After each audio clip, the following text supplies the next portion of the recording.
Milkweed is like a grocery store in a farm field. This is Alan Burgo's produce aisle. Oh, here's a perfect little cluster. But out here, everything is free. On this sprawling 300-acre farm in northern Wisconsin, he's not picking the crops, but the weeds growing wild. There's just something about getting on your hands and knees and picking food off the ground. It's primal, he says, an instinct that runs deep in all of our DNA.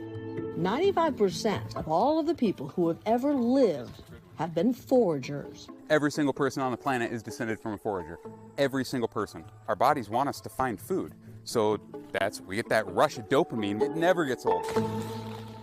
But Burgo may have stumbled across something else out here in the woods. Not only the secret to good eating, it may hold the secret to living to 100. You might say Dan Buettner is a forager as well. And how many tomatoes? For 2 decades, he's scoured the earth, learning the secrets of the longest-lived people.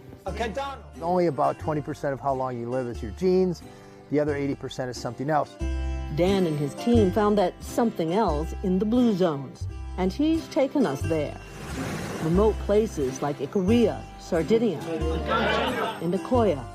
They don't have any superfoods. There's not any magical pill or supplement you're going to take. They were essentially eating whole food, plant-based, grains, greens, tubers, nuts, and the cornerstone of every longevity diet in the world, beans. I got you trained. This is the secret of longevity right here, these little beans. This year, 750,000 people will die needlessly from eating the standard American diet. And those aren't my numbers, they come from the CDC.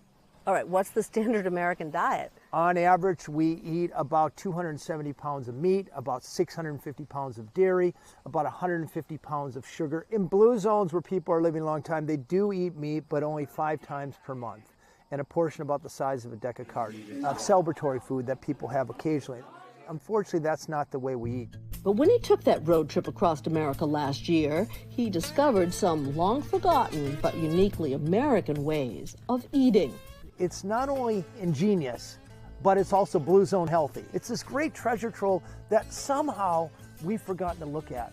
Over the next several months, Dan will introduce us to a farmer in South Carolina, rescuing the forgotten rice of his slave ancestors, and an open-fire chef resurrecting the foods the Pilgrims and Native Americans shared. And then there's the forager chef, who's cooked in some of the Midwest's finest restaurants, but now gathers baskets full of caterpillar nosh and turns them into gourmet meals. You learn one plant, you learn one mushroom, you will never forget that plant or mushroom. And every time you see it, the excitement never dies. Enough talking, can we try it? It's mushrooms and rice and nuts. And there's no lamb. Wow. I would argue it tastes, if not as good, Oh, it's maybe better. Delicious. Mostly Americans season weeds with Roundup. I prefer salt and a little bit of mushroom. His wild green cakes use the weeds that he's gathered, but they'll also work with greens you can buy at the farm stand or the grocery store. Kind of a weed slider. It is a weed slider. There is so much genius in there that you don't miss the meat at all. It is delicious. A whole food plant-based diet will add at least 6 extra years of life expectancy to Americans. What are you doing? So these are milkweed pods. Ah, really? Yes. These fields are filled with milkweed. Oh, look at this. I treat them like okra, and I fry them in a little bit of cornmeal. I will eat pretty much anything fried. Another weed. Oh.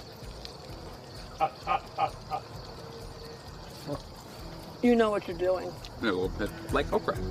There are so many fantastic plant-based sources of food that are not only cheap, in this case, free, and all you need is a little bit of culinary genius, the same effort that would be put on a steak or a pork chop, and you transfer that, and it produces absolute magic that's not only more delicious, but will help you live to 100. Can I have another one, please?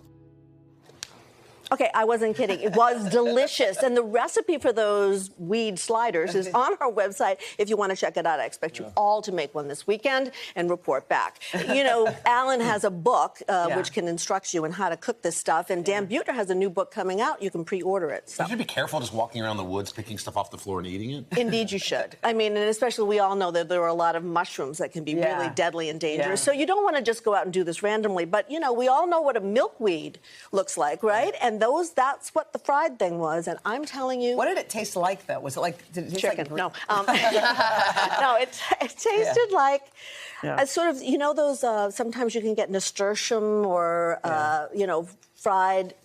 Look, anything fried, guys, try it. We kind of felt it was really good. And I do think that there's something in this. I mean, you leave a much smaller carbon footprint. There are foragers all around the country that'll take you out and teach you. There are books, and there are actually foraging clubs that you can join. You don't want to just go out and randomly pick mushrooms, folks. Or berries. You got to be careful. But there are really healthy things literally growing in your own backyard or here in Central Park. And Al and I were talking, if you forage for ribs at the supermarket, that doesn't count. Well, I do that. Bad boy. I'd be the only one to gain 10 pounds on the foraging diet. But you're going to live 6 years longer. Okay. There you go. Thank you, Cynthia. Thank you. That was fun. Hey, thanks for watching our YouTube channel.